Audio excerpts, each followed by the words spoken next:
Fuck! Son of a bitch!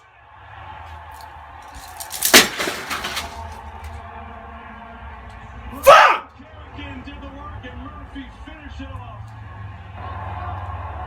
Garbage ass fucking offensive line!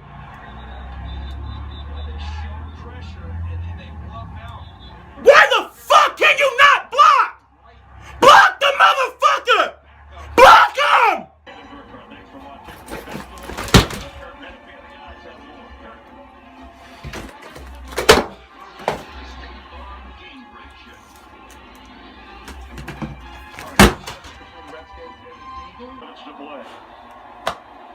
What a bunch of fucking failures. Fucking damn! Damn! Hey yo, what is up everybody? It's B Milton. Welcome back to the channel. I'm your host here on the Redskins Review. And if you guys have not noticed already before, I actually have another YouTube channel, my original YouTube channel that is under the name B Milton. It's up here in the corner here. If you check that channel out, what I do over there is I do some gaming stuff. I do some how-to tutorial type stuff, and I also have a lot of military videos from my time in the Marine Corps, and I have some car stuff over there. If that interests you at all, please go check out that channel. You guys know I don't really push that on you. I just put it up in the screen, and if you guys are into it, please go check it out. If not, you can stay right here on the Redskins Review, where we talk about the Redskins all the time and the NFL in general. So welcome back to the channel. Welcome back to the show. And what was that, Kirk? I didn't hear that.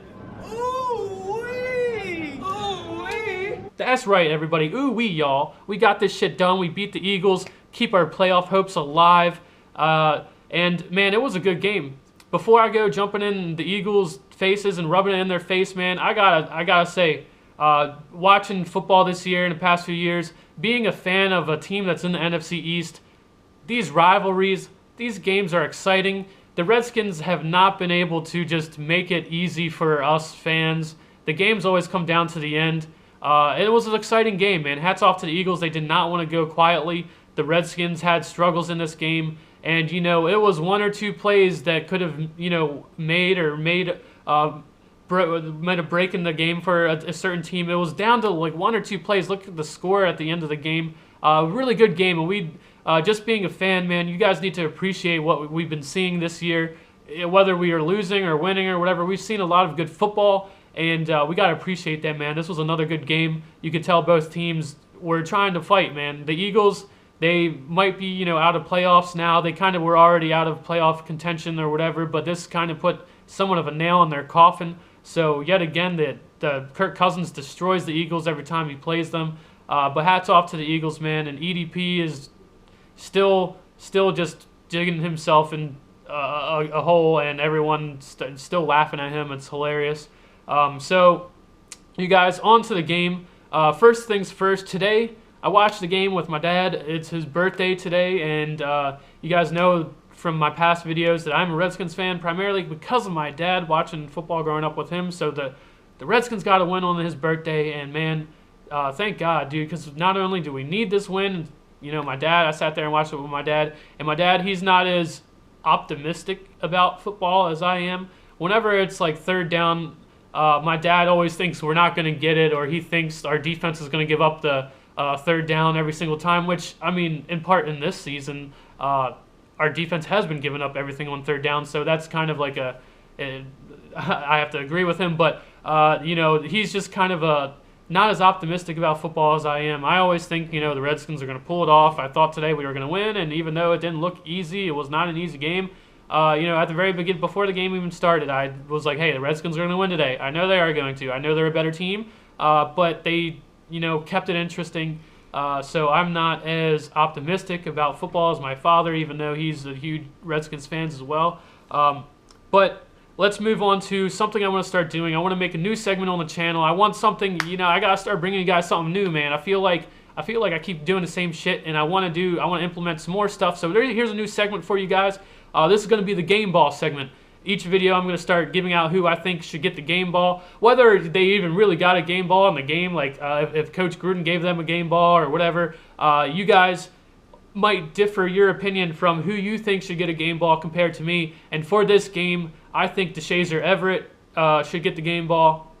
Now, you guys might think something different. So whenever you guys comment in the description or the comments down below, you guys know I read all your comments. You guys know I try to get back to you guys as much as possible. So when you're writing your comment for this video, tell me who you think should get the game ball for the game, whether it's Kirk Cousins, whether it's Rob Kelly, whether it's Pierre Garçon had a bunch of catches, Deshaun Jackson had over 100 yards and big catches, 80-yard touchdown catch. Whatever it is, whoever you think it should be, Josh Norman or someone, let me know who you think should get the game ball. That way we have something else to talk about, man. So moving on into the game, you guys, there's a bunch of different plays we need to talk about. Our defense, yet again, let us down some, but this was definitely a better game for our defense. You guys know we've been harping on the defense, and we had a bunch of injuries as well. I didn't know it until like further on in the game, but Sua Cravens is probably out for the year now with a torn bicep. That's not good. We kind of need that guy. You know, he's a spark to our defense. I'm sure he will come back. I'm sure he'll rehab and he'll come back next year and just be a better player. So that's not good for us. You know, we're getting thin at some positions. Will Compton went down in this game. We don't know how bad he is hurt, but also, you guys, what have I been saying?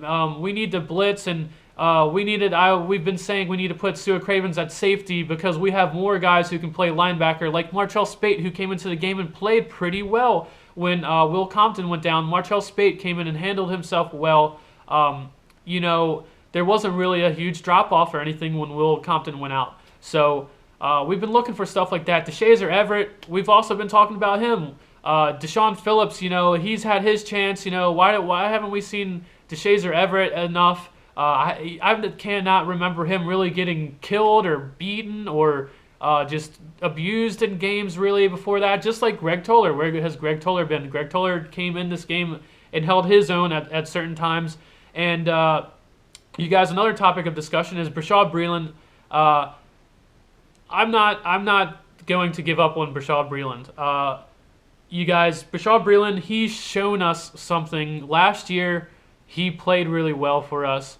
We cannot give up on Bashaud Breeland. I know that it's hard right now.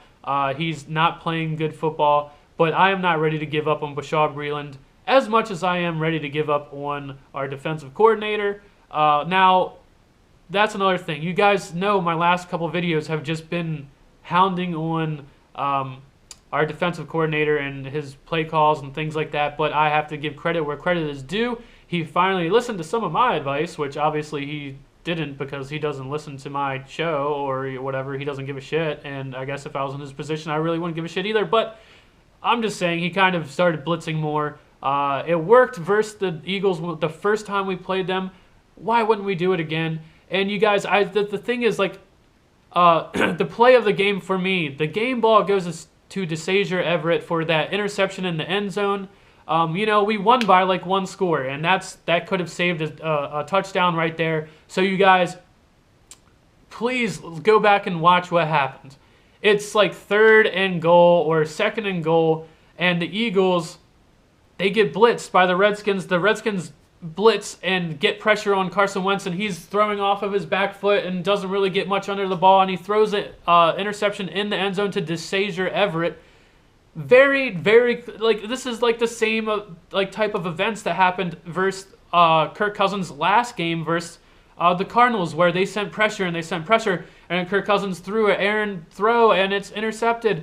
Where has this pressure been? We've been saying this over and over and over. And you guys, if you actually watch the Monday Roundup, whatever, Redskins Roundup with, it's a show on Redskins.com, and it has Chris Cooley and it has Clinton Portis.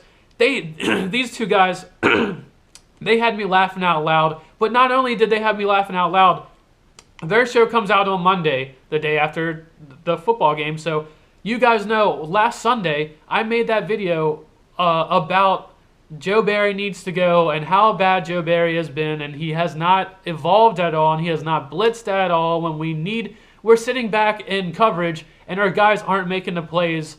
We're giving up all these 3rd downs. You might as well try something different. We might as well at least blitz and get some pressure on the quarterback so maybe he makes some mistakes. Like, a bunch of mistakes were made. Errant throws were made by Carson Wentz today. We blitzed more than we have been. We didn't blitz as much as we blitzed the first time we played the Eagles, but we blitzed more than we have been, and look at the outcome of the game. Carson Wentz made a lot of bad throws. Sure, did we blitz sometimes and he still got a first down from throwing the ball? Sure he did. But guess what? I am ready to go out rocking and rolling than sitting back and still giving up the third downs no matter what. We know we're giving up the third downs. We might as well do something different. And I thought at points in this game, I thought that we learned and we were blitzing more often in this game than we have been. So I'm like, maybe Joe Barry, he deserves some credit, and he does deserve some credit. But the thing is, he still showed me the same old Joe Barry at the end of the game. What happens when Kirk Cousins and Chris Thompson has like a 20-yard touchdown run at the end of the game, and there's like a minute 53 seconds left, and the Eagles have one timeout, and we're like, oh shit, this is the Detroit Lions game all over again. Here comes Carson Wentz moving down the field. A few times we blitz him. It's in my game notes. We'll go over the exact plays that I'm talking about. But in short, what happened? We blitz Carson Wentz and he throws the ball into the ground, or the wide receivers drop the ball, and we force multiple like fourth downs and stuff like that, and they're going to get it. But on a lot of these right after the play that we blitz and we find out that it works, what happens the next play? There's at least one crucial third down that I'm talking about. We blitz and we sack. We either sack or make Wentz throw the ball away or whatever on second down, and then here comes third and long, and we go. We stop. We don't blitz. We don't even bluff a blitz, and we go and we sit in soft zone, and he picks us apart for like 12 on 3rd and 10 or something. Like, he showed me that he still is not evolving. He's still not realizing. Let's stick with what works, and. You guys saw single-handedly in this game, sending pressure got us an interception in the end zone. It forced a lot of errant throws. We got stops in this game, and it came from sending pressure. We have not been doing it. We need to do it more. So at the same time that I'm giving Joe Barry some credit, because I have to give him some credit, we got some stops today, and he did have a couple blitzes that really had me go, okay, he's doing something. The one blitz near the end of the game where we look like we're sitting back in zone and we're only rushing like 3 guys, and we do the same blitz with we send Josh Norman off the edge and he gets home. I was like, okay, Joe Barry, you showed me something. Thank you. I was really happy with him there. But then right after that, he kept doing the same mistakes that we've been doing. So I was worried, just like I'm sure all of you were worried there at the end of the game, that Carson Wentz was going to go down there and win the game. So let's move on to another thing. You guys can say all you want about me. You can sit here and call me a Kirk Cousins apologist, whatever you want. I know that's a few people have said things like that about me, but let's talk about the interception that Kirk Cousins threw, the pick 6. Was it a bad throw? Sure, it was a bad throw. But let's look and see why I don't really hold Kirk Cousins too much accountable for this. This is not, the way that I see this is kind of just not even Kirk Cousins' fault. And just hear me out. Let's look at this situation. It's 4th quarter. It's the 4th quarter. The Redskins have all the momentum. We already had a turnover in the game. I think near this time we already knocked Darren Sproles out of the game. We are up by more than one score. We're up more than a touchdown. It's like 8 points or something like that. So we got the momentum. We got the ball back. First down, we throw the ball. We throw it to Garcon.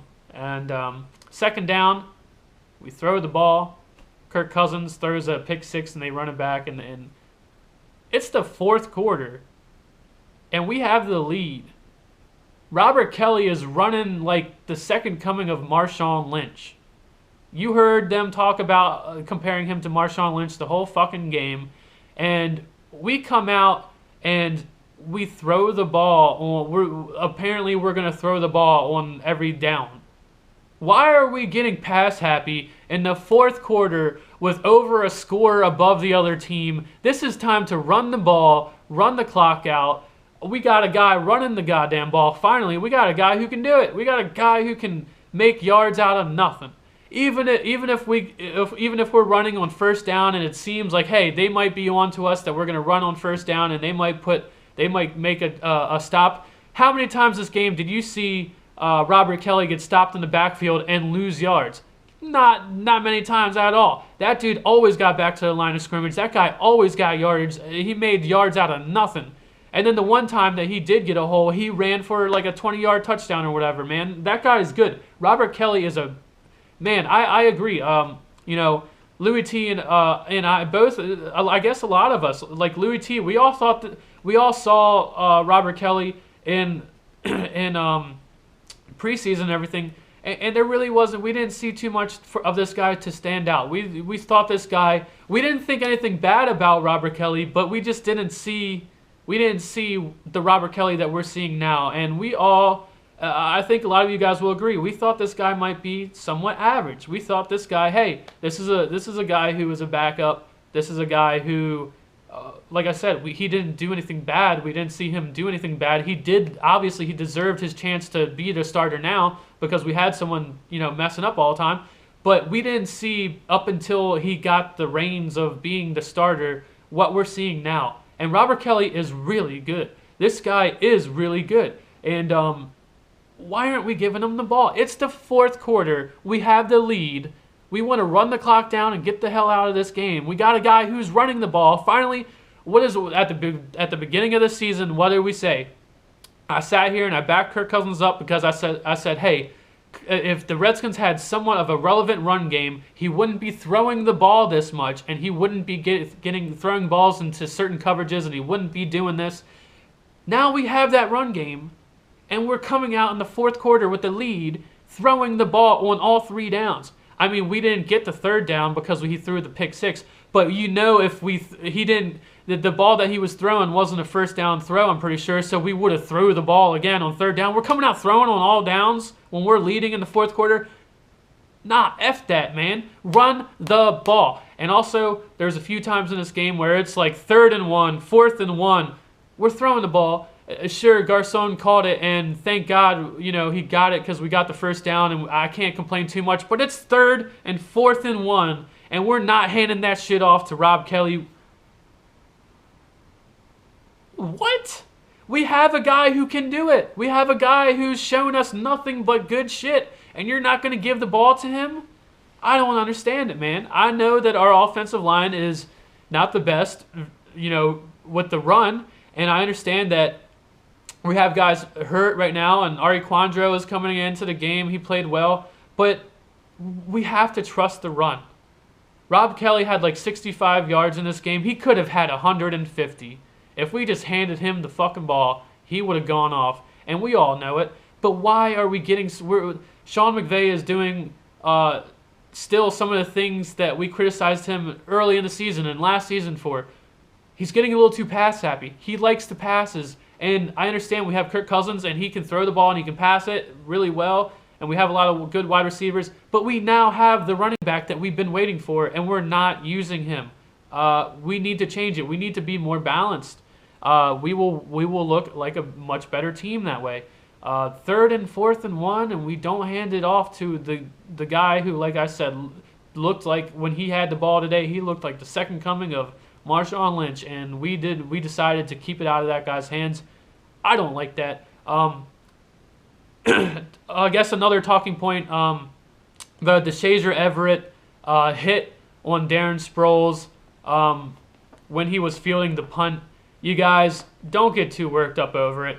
The play deserved a penalty, obviously. Everett got there before the ball got to Sproles, but Sproles didn't call a fair catch, and things were bang bang. It was a quick play. If the ball hit Sproles' hands and then he hit him like that, we would all be sitting here patting him on the back. That was the most badass play, but it was just bad timing. In that situation, that's kind of on Sproles to call that fair catch, man. You have to call that fair catch. This is the NFL. This is a physical game. Was it a penalty? Did we deserve to get a penalty on us? Yes, we did. But it's too close, man. You're so small. You're Darren Sproles, like 5'6" or something. You can't do that to yourself, man. You can't. That's kind of on you.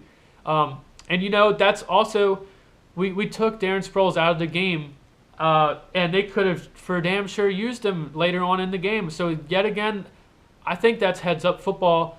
Not heads up. I can't call it heads up football, but it's a good play by DeShazer Everett. If that ball was a split second, quicker and touched Darren Sproles, dude, that was about to be a big play. We need more of that. We need to be more aggressive on all phases of the game, like that play, like DeShazer Everett. Am I saying should we go looking to hurt people, or am I saying we should go get penalties? No, I'm not. But we need that reassuring physicality that when you play us, you will feel it. Like Scott McClellan's always been saying, when you get done playing the Redskins, whether you win or lose versus us the next day, you are going to feel it. You will know that you played the Washington Redskins. We need more of that shit. DeShazer Everett should be on the field, I'm glad that he had a good day, because going forward without, super disappointing, man, that, our guy, Sua Cravens went down. That's big, but we need guys like DeShazer Everett to show up. And Dante Whitner, dude, there's a lot of times in the game where I'm like, fuck, man, we got Dante Whitner out there on this plate. That's not good, dude. I don't like watching Dante Whitner out on the field, dude. I'm sorry, but I don't.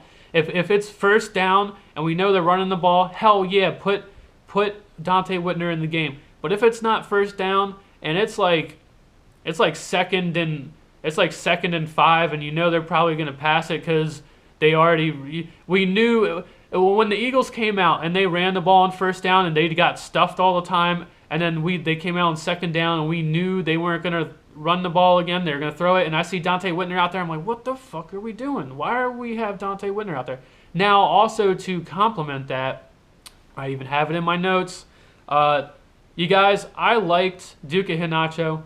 I still think he is the best safety on this team, but his stock has dropped. I've seen him in certain plays where he's just not in the right place. He's not getting to the ball. He's not making the tackles that I've seen him make before. I know he can make these tackles, and he's not making them. So you guys, let's get into the game notes here. Actually, first, what I'm going to do is I'm going to go through some of the stats. Redskins had 16 first downs, and the Eagles had 24.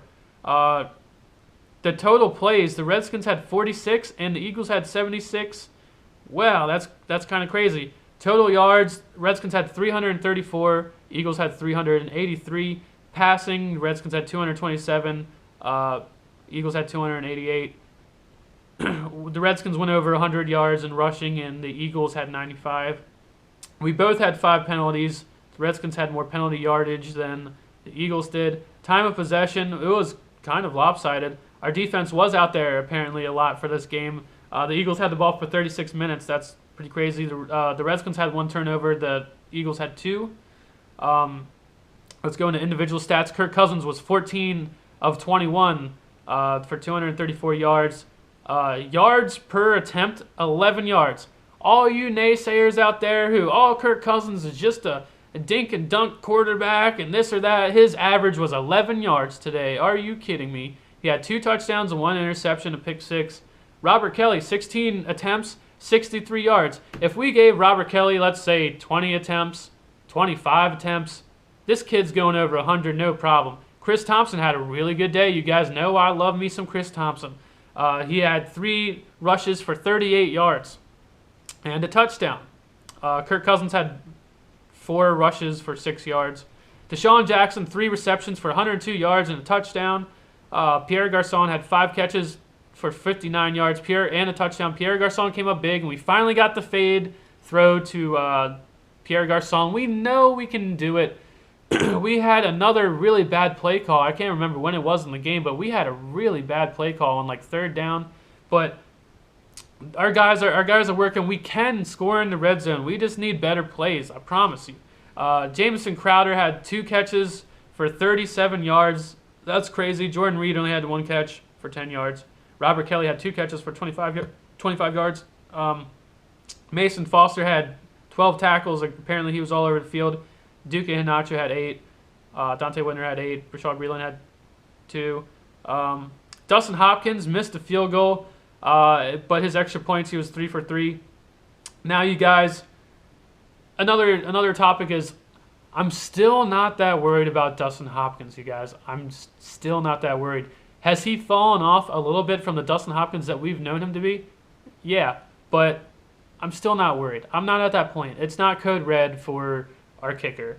We still have one of the better kickers in the NFL. So please do not fret. The guy is pretty good. Let's get into the game notes. Will Compton blows up a run early in the game. Will Compton, that was a beautiful. We need Will Compton to play like that more often, man. You guys probably know the play that I'm talking about, the highlight where he blew Matthews up in the backfield. We send pressure on third down and almost get there, but the Eagles pick up the first down. We need to keep pressure, and we will get home. That's what I wrote. Skins get pressure and almost sack Wentz on 3rd and 1, then bluff a blitz on 4th and 3, and the Eagles kick a field goal. Yet again, we showed them pressure, and it scared them away. Redskins go 3 and out, and there was a rare drop from Jamison Crowder on the sideline for our first possession. Quentin Dunbar gets a huge pass interference call for like 40 yards. Quentin Dunbar is, for Quentin Dunbar, he had a decent game.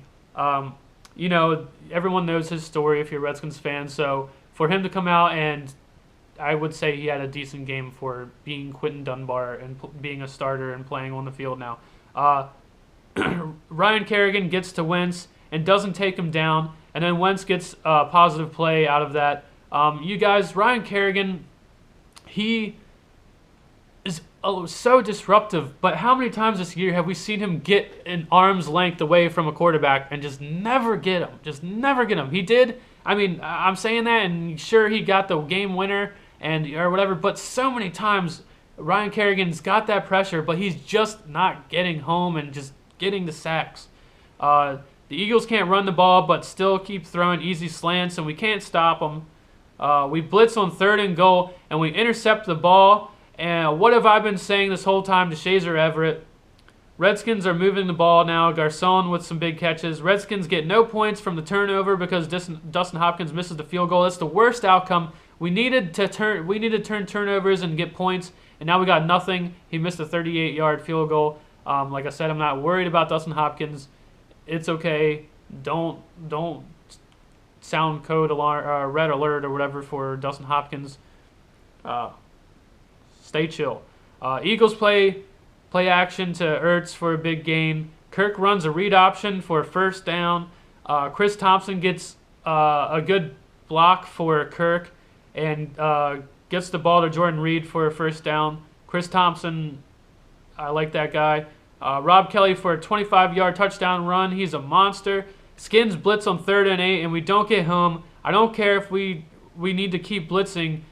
We will do the same thing, and sooner or later we will get back, or we will get to them. And if the same 3rd down, we would have given it up anyway. If we just sat back and didn't get pressure on them, they still would have gotten it. We know that. How many times have we watched it this year? Rashad Breeland's getting killed. He gives up a touchdown. Kirk gets sacked again while he's trying to get out of the collapsing pocket. We're forced to punt. Ryan Matthews starts getting some runs, and this is at the worst time of the game in the second half. Will Compton goes down. Skins blitz and sack Wentz for a big loss. The very next play, when Martrell Spate comes in, we blitz, we get him. Big ass touchdown bomb to Deshaun Jackson for 80 yards. What a play! Didn't know Cravens had a bicep injury. I found that out then. Redskins get a good defensive stop on 3rd, and then Eagles go for 4th. Go for it and get on 4th and get the first down. Redskins do get a good stop, and the Eagles have to kick a field goal. They mess up the snap, and then we get the ball on the 50-yard line because we sacked them in the backfield. Deshaun Jackson with a great sideline catch that they reviewed and was close, but the play on the field had to stand. Morgan Moses had a false start in the red zone. Kirk Cousins to Pierre Garcon for a 15-yard touchdown. I think the penalty on Shazer Everett for helmet-to-helmet was a bad call on a punt. It was a punt, and Jamison Crowder was returning it, and Shazer Everett got a penalty for going helmet-to-helmet versus a tight end who was bending down. Now, I wrote this down because he got called for hitting the I don't know which tight end it was for the Eagles, but a big-ass tight end for the Eagles. He hit him in the helmet. Now, DeShazer Everett's a smaller guy, and this is a big-ass tight end, and he's like down like this. He's bending over, too. The way that, if I was a ref, man, the way that I see it is 9 times out of 10, that tight end could have been the one blowing up DeShazer Everett, and he would have been on some highlight somewhere. But the one time that the smaller dude gets the better, a good hit and block on the tight end, they call it. I think that's kind of a bad call. But technically, sure, he hit him with his helmet and whatever. Kirk throws a pick 6. Why are we throwing the ball in the fourth quarter while we're up by 8 points? What the fuck? Why are we not running the ball? Josh Norman with a great play. He had a great stop on a 2-point conversion. That could have been play of the game. Maybe some of you guys are going to give him the game ball. I don't know. Third down, Kirk extends a play, and Crowder doesn't get his second foot down after they reviewed it. Everett blows up Sproles, and it was a close play, but the ball was close, and he never touched the ball. Sproles should have called for a fair catch. Credit to Houston Bates for getting our guys back to our bench and not fighting and causing more penalties. It's the small things, guys. Houston Bates, where's he been too? Like I said, we have linebackers and we have other guys who I think need. They deserve. Our defense is so bad. There's people that deserve a chance to be out on the field, man. And Houston Bates, let's see what he can do. Redskins give up another third down. Breeland hits Wentz, and he drops the ball. And the Eagles receiver drops the ball because the pressure. We send Norman on the blitz on third, and he gets home, but Wentz passes, and now it's fourth down. Wentz sneaks it on 4th and 1 and gets the first down. Duke Nacho is losing stock in my book, is what I wrote. Skins come out down by 1 throwing. Not sure. Oh yeah, we come out by when we get the ball back after the Eagles take the lead, and it's like 23-22 or whatever, 22-21. The Eagles, they kick the ball off, and we come out, and we're, like I said, we're getting pass happy again. It's the fourth quarter, and we're throwing the ball. We need to run the ball. Crowder catches the ball and turns and runs. The ball comes out when he hits the ground.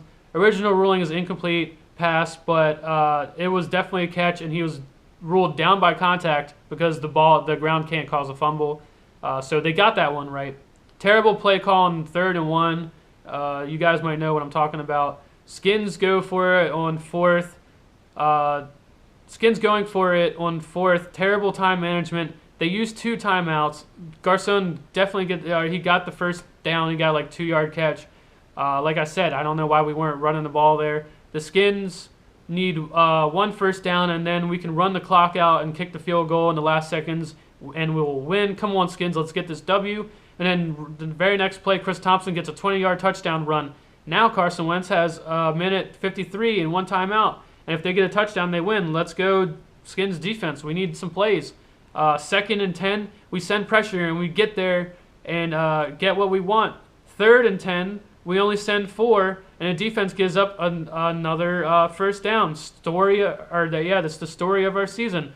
And then the last play of the game really was Ryan Kerrigan gets Wentz, and he fumbles the ball, and Trent Murphy recovers the ball, and that's game. And you guys, like I said, I've been sitting here saying, let's send pressure, let's send pressure, let's send pressure. And I will have to admit, on the last play of the game, really, where we got that that fumble, we only sent 4 guys, and we sat back in zone. And our 4 guys, Ryan Kerrigan, got home and forced the fumble. So, good play. Finally, sending 4 people worked. And it had to work because they were about to score a touchdown and win. So, great win. We need to keep this ball rolling. What do we have? The Panthers next. We need to keep this going, man. I'm going to go right now, while I'm making this video, when I get done, I'm going to go watch the Giants game, Cowboys game. Let's go Cowboys. It sucks saying that, but we want the Giants. We're going to have to play the Giants coming up. I don't want them to have any momentum. I want the Giants to lose. So, and also it sucks Tampa Bay won today. So we need to keep winning. I don't know Tampa Bay's schedule, but I feel like New Orleans is probably one of the easiest ones they have coming up. So hail to the Redskins, guys. I don't want to make this video too long. Remember, game ball. Who's going to get the game ball for you guys when you're writing your comments? Thanks you guys so much for watching. I really enjoy this. You know, there's guys like Louis T who he works his ass off, man. I do this for one video for a game. He does a video for every single game, dude. That's crazy. He is severely dedicated to this, man. And make sure if you're a viewer of mine here on this channel and you watch this whole video and you're getting to this point in my video and you have not checked out Louis T on the Louis T network, if you just YouTube that, you will find him. You need to go watch his stuff, man. He put out a video today, just a rapid react of what happened in the Redskins game because he's a Redskins fan, but he also does coverage on every other NFL team and games. He'll go through everything about those games if you are a fan of another team, not even the Redskins. So if you're one of these Steelers fans or, you know, our Green Bay Packers fans, Saints fans, I've seen you guys on my channel here. If you guys have not found his channel yet, please go watch it. The guy, he deserves everything, man. He puts in so much work, man. I can't even imagine, you know, putting that much work into this. You know, there is work that goes in the scene, behind the scenes here, man. I mean, I know you guys are sitting here watching, but there's still, it takes up time. You know, just making the video and putting it all together, that takes time, you know. So please go give him some likes, like this video. You know, I don't ask you guys for stuff like that, but let me know what you guys think about the game. Let me know what you guys think about our schedule coming up. The Panthers, we got the Bears, who gave the Lions a run for their money, but I think the Bears, we should be able to do that because the Bears, they've been mathematically eliminated from the playoffs, so when we play them, their morale is going to be shit. So, I mean, I'm not trying to sleep on them, but that's the most winnable game we have coming up. The Panthers won, I'm pretty sure, and man, we cannot sleep on the Panthers. It is a home game, I believe. We need that game, and we need all these games, but we need the next game. And then at the end of the season, we're playing the Giants. That might be for a playoff spot, man. That's going to be huge. And let me know what you guys think. Hail to the Redskins as always. I'll see you guys in the next video. Peace.